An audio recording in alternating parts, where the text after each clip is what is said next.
You're loving wrong, and I didn't even start recording. Oh, I did. Dumbass.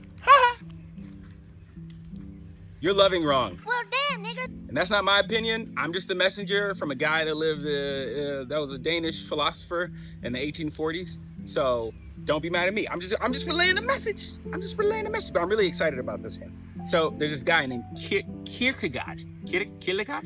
Kierkegaard. There we go. Kierkegaard. Apparently, I don't speak Danish. No surprise there. Anyways, he wrote a book called Words of Love. Yeah. Ooh, look at that. I'm professional now. Y'all have no idea how much passion I have. Anyways, he wrote a book called Works of Love in 1847. And it was probably one of, if not the first book to ever dive into love philosophy. And I'm drinking cacao right now, pure cacao, so you know my heart is full. Anyways, Kierkegaard believed that most people didn't know what the fuck love was. They used the word so often, but they never knew exactly. There was a hummingbird. That was cool. I wish I could have shown you guys. Just imagine a pretty hummingbird. Anyways, he believed that no matter how, even though people often use the term love, they didn't know what it really meant. People often cited love with romanticism and partnership and shit of this nature. But he believed that that type of love was, I'm not gonna say selfish, but that's what he thought. Kierkegaard believed that the focus on romantic love that was super popular in the world during the 1800s or the late 1800s was disrupting or fucking up the true depiction or the true sentiment of what love is meant to be, or the frequency of love is, rather than what people had created it to be as this romanticized partnership of sexuality and intimacy and affection and all this other shit. Kierkegaard believed that love was not the excitement or the fucking endorphins or the oxytocin that you felt whenever you saw a pretty woman or a pretty man, or you saw somebody who was really intelligent and it turned you on. Like that, he didn't feel like that was love. I'm sure he might have associated that more with lust. My words, not his. But he felt like that was a disrupted version or a disrupted perspective on what love actually is. What Kierkegaard believed in was something called Kierkegaard. Hold on, I'm not 100%, I'm not fucking Danish. I don't know how to pronounce the word exactly, but it might be Kierkegaard. I'll put it right here. I'll spell it out, and you try to tell me what the fuck it sounds like.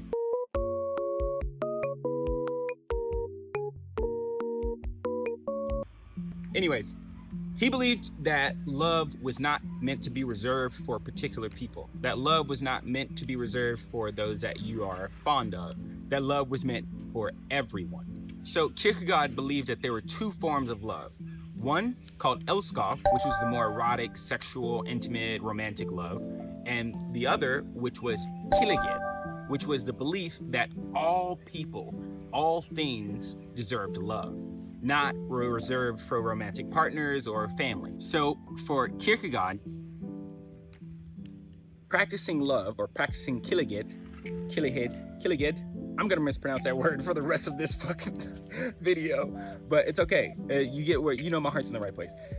Kierkegaard believed that Kierkegaard was a way to show love to all people, even those, or especially those, that seem to be in a negative mindset, that seem to be angry, nasty, ugly, anything that society usually deemed as someone being a characteristic of unlovable. So anything that, you know, people who might be quote unquote bums, people who might be homeless and quote unquote dirty, you know, oftentimes those are the people who experience love least. And so he felt like those were the people that we should be extending love to most often, to create a differentiation in the world.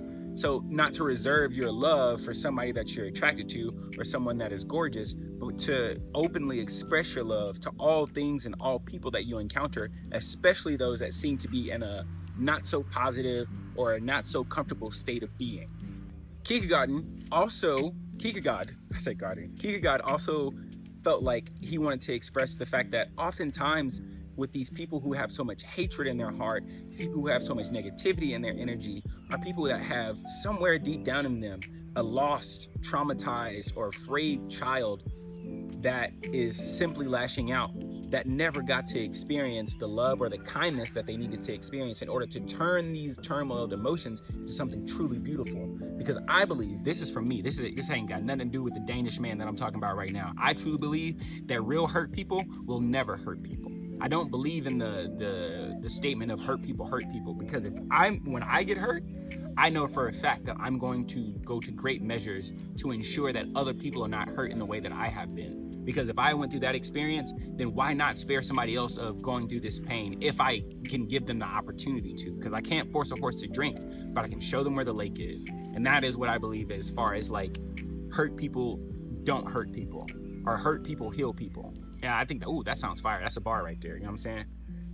Drake just dropped a new album, but I just dropped a new bar.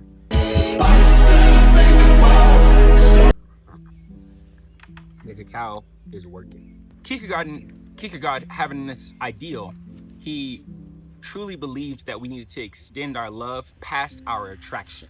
Your attraction should not be the limiter of your love or your love expression. Just because you're not attracted to someone physically, spiritually, energetically, mentally, doesn't mean that you shouldn't show them love, or that they're undeserving of your love, or they're undeserving of love in this universe. Because, to remind you, it's not your love to give. The love just exists, and you intake it sometimes for yourself, and you intake it sometimes and you transmute it into something for someone else. But love exists energetically, vibrationally, and on a frequency. You are not the creator of love. Love exists on its own. Without humans, this world and this planet, this universe would still have love in it. Kierkegaard believed that you should absolutely try your hardest to extend your love. I'm sorry to be leaning up on you like this, but I'm excited. This got me. Come on. I feel it.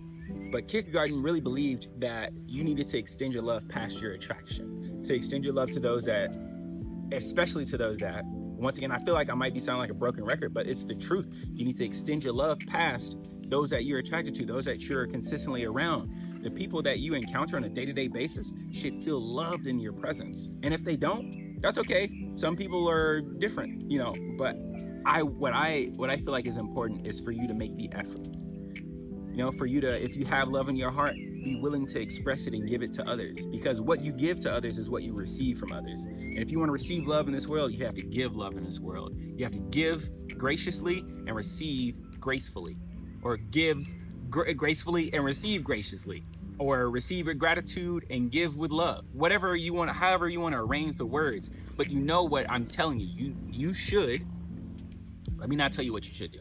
What I'm telling you is, it would be beneficial to your life. It would be beneficial to your heart, to your mind, to really express love to those that you see might be in a negative state. To express love to those that you see might be unloved by society. To express love to those things and those people that you feel as though are not receiving the amount of love that they deserve. And the amount of love that we deserve is, I think, all the love in the world, in my opinion. But Kierkegaard had a different opinion. He believed that to receive what we deserve is usually nothing, in his opinion. That's what Kierkegaard believed. I believe differently, but I'm just expressing a message from him and putting in my own 2 cents. But he believed that if everyone received what they deserved, then no one would receive anything. Kierkegaard believes that we should work hard to not give people what they deserve or serve justice, but he believed that we should give people what they need, give people the kindness that they need, rather than the justice we feel like they deserve. Because the kindness that they need is more important energetically, in my opinion and in his, is more important energetically than whatever you feel like they may deserve. Because who the fuck are you to decide what someone deserves? I mean, other than your own self. You can decide what you deserve. But that's not your place to decide what somebody else deserves in life. That is beyond you. Don't try to control things that have nothing to do with you. You can't control another human. You can't control another being's emotions.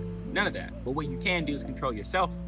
And if you yourself are consistently giving an output of love toward others in your environment and toward yourself, then that's what you will experience in life. Nothing but love. Also, So Kierkegaard had this idea or this ideology that to love someone or to say I love you to someone was misinterpreted, because most people would say I love you when they really mean I admire you. They would say I love you when they really mean I think you're gorgeous.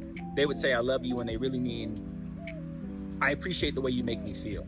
But to love someone, in Kierkegaard's demand, and I think it's a healthy balance of both, is to hold safe space, not only hold safe space, but be willing to care for and extend kindness to the parts of a person that are less desirable, unfavorable, not so positive.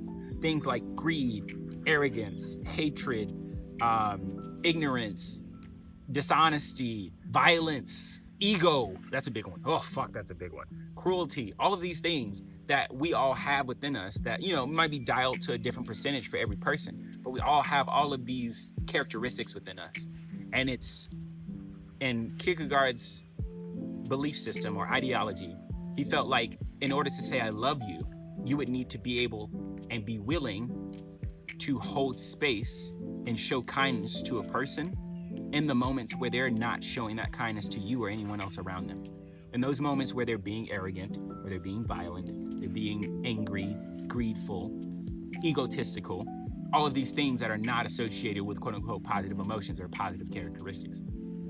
And I agree 100% that if you feel like the only time that you love someone is when they're having a positive effect on you, your life, or your environment, then that's not love. That's adoration. That's appreciation. That's gratitude. That's a lot of things that aren't love.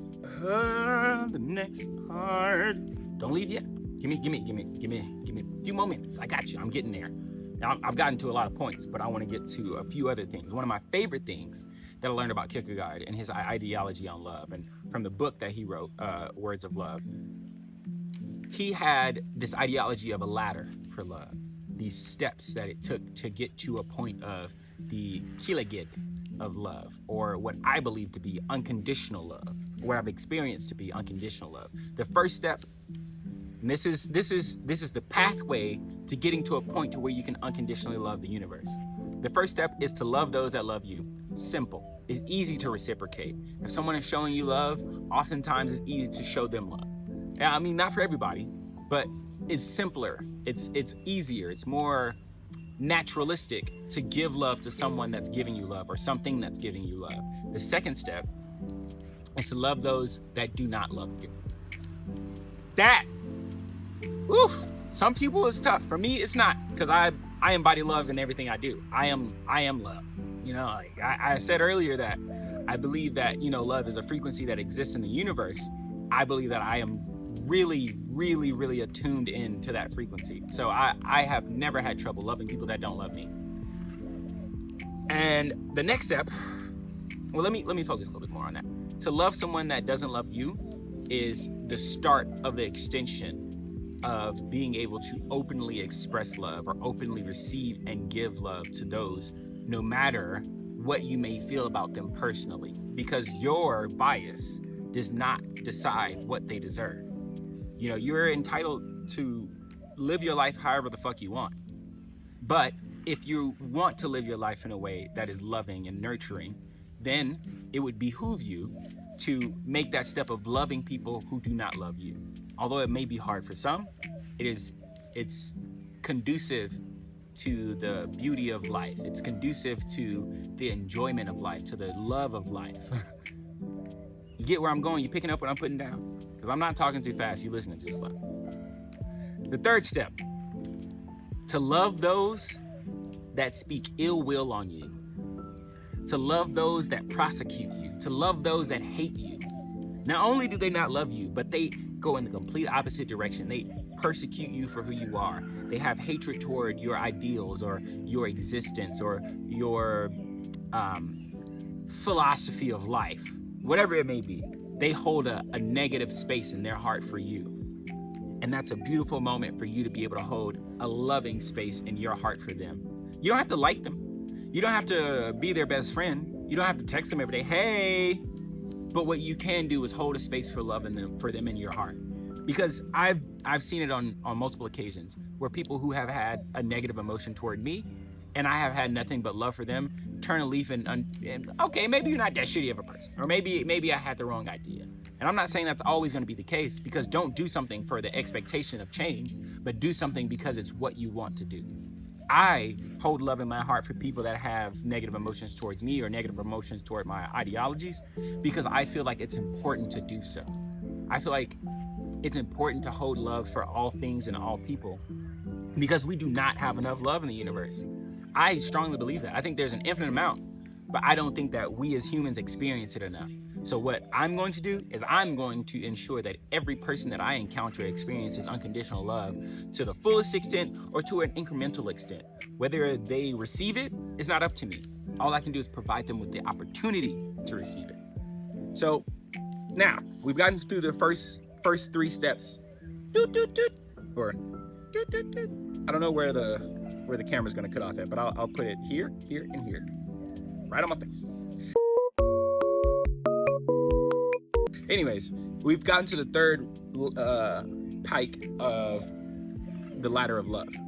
The final is unconditional love. Love that is given to anyone and everything. Everyone and everything. Unconditional. Not saying not just the people that you love, not just the people that don't love you, not just the people that persecute you, but the people that you've never met. The people that you have met in the past and simply just, it was a person in passing. You can express love to someone by the way that you energetically interact with them. You can express love to someone just by simply saying, hi, how you? I don't like autopilot questions like, how are you? But it doesn't take much is my point. Okay, I'm excited to share this stuff with y'all, but I gotta wrap it up. My mom just called, my cousin just called, and she's with my mom, so I'm gonna express some love to them. But let me wrap this up real quick. Let me finish up this cacao, and I'm glad you're here with me. Keep holding this space with me, because I'm so excited to share this love with you, to share these ideologies with you, and hopefully implant something beautiful in your mind, your heart, and your spirit. Let's get back to it. Now, some people have this ideology. I'm 2 more things and we're done. I got you. Just hold on. We're not gonna be here long. Okay.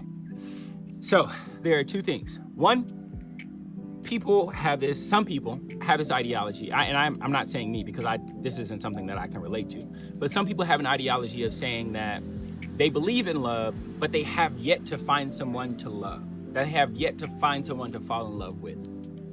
And that's redundant. There are billions of people on this planet. For you to limit your love to someone that you find attraction to, or to someone that you deem worthy, is, in my opinion, and I don't like saying nasty things, but in my opinion, it's narcissistic. Because you're entitled to love the way that you desire to love. But to withhold love from others in this universe because you see or you feel as though they are not deemed worthy to be loved by you is an insane thought pattern. And I hope you understand that if you do think this way, that is the way that you are being thought of. Because whatever you put into the universe is what you receive from the universe. And if you're consistently putting out that no one is worthy of your love, or you have yet to find someone that deserves to be loved by you, then that's what you're going to consistently experience, because that's what you're putting into the universe. It's redundant to say I believe in love, but I haven't found someone to love. There are billions of people on this fucking planet. You wanna find love, you want love to find you, you need to start expressing that love to others. Or express that love to anybody that you meet. And you don't have to say I love you, because I'm big. I say I love you so often, and that does not take away the strength of the love that I have, the value of the love that I have. I just know that the love that's within me and within this universe is infinite. But for you to harbor the love that the universe has put into you because you feel like someone is not worthy is redundant. If you want love, you have to give it. If you want to find someone to love you, you have to love people. And I'm not talking about just go out and start fucking everybody. I'm talking about the person that you pass up on the street that's asking you for a quarter. Give them a fucking quarter. Like, it ain't going. If you that broke, I get it. If you ain't got a quarter to give, then don't get a quarter. You know what I'm saying? But just even if you took a moment to be like, I have faith that your situation will turn out better than today. I have faith that your day will get better. I don't have it right now, but I have faith that someone will have it for you. And that moment, that instance of kindness changes the energetic space of anyone and everyone that you encounter that might be in that position. So if you want to receive love, if you feel like you haven't found someone that's worthy of our love, it's because you have not been giving enough love into the universe. Because I guarantee you, the more love that you give, the more love that you will receive. So if it's what you want, you need to give it. Graciously, do not give it with expectation. Give it because that's what you want to do. Okay? I love you. Last point. I think a lot of people have a hardship with this because Kierkegaard speaks about it in the 1840s. And it's 2026. And we still having this problem where people feel as though that either themselves or others are deemed unworthy of love because they have done something hateful. Because in a spur of a moment of you having these strong emotions and you did something that was out of hate or spite, does not in any way, shape, form, or fashion deny you of love. It does not mean you no longer deserve love. It does not mean that they no longer deserve love. It means that they acted in an emotion. Maybe they don't regret it.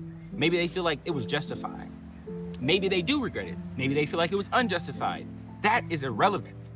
What somebody does not decide whether or not they're worthy to be loved, because love is not yours to decide as to whether who gets it or not. Love is something that should be shared as often as possible and as genuinely as possible.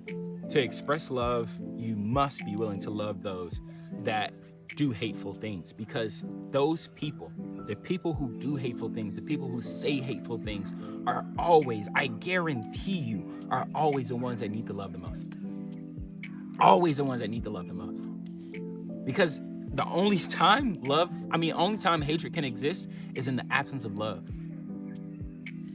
If someone hates something, if someone does something hateful, it's because there was no love in their heart in that moment. That's the only time that hatred can exist, if there's an absence of love. So if you want to understand anything from this whole fucking shit, me personally, I feel like just taking away the fact that sometimes it's okay to understand someone's hatred or hateful actions and still love them. You don't have to like them in that moment. You don't have to fucking always want to hang around them, but that does not mean that they no longer deserve to be loved, that they no longer deserve to love themselves or for them to be loved by you. Oh, the hummingbird's back. I can't, fuck, it flew away. But my point is, love those that you know might be in a place where they're not receiving as much love as the universe has to give. Love without expectation of someone loving you back. Love because it's a beautiful thing to do. Love everyone and everything. You don't have to like everyone and everything. I don't fucking like ants, but I love what they do for the universe. I love what they, I mean, not the universe, but the planet.